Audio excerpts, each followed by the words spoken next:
मी जे वक्तव्य केलंय ते बाळासाहेबांच्या वरती जो उपचार करत होते डॉक्टर, त्या डॉक्टरांनी मला सांगितलं.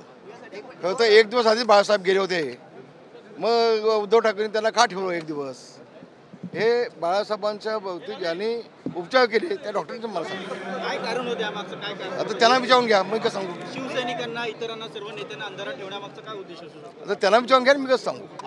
आपण ठस्यांबाबत पण उल्लेख केला होता.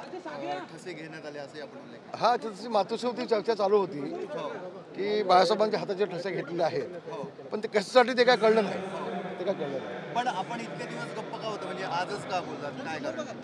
आज मला बोलावंसं वाटलं म्हणून बोललो, आणि हळूहळू पुष्कळ काय बोलणार आहे. हे तो झाकी आहे, अभी बहुत कुछ बाकी आहे, खूप बाकी आहे.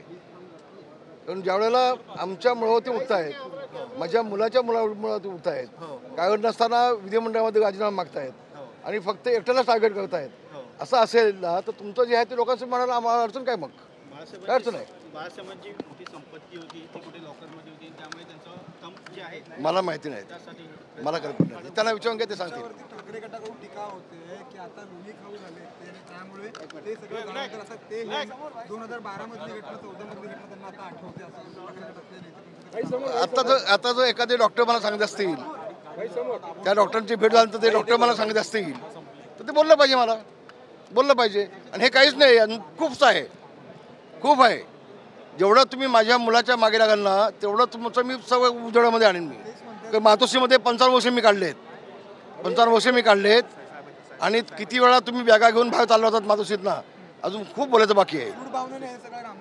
सूड भावनेनं तुम्ही वागताय माझ्या मुलाच्यासाठी, सूड भावनेनं तुम्ही वागताय, लक्षात घ्या, कळलं की नाही? आणि आम्ही इतक्या वर्ष शिवसेनेमध्ये काढली, शिवसेना आम्ही वाढवली, उद्धवने नाही वाढवली.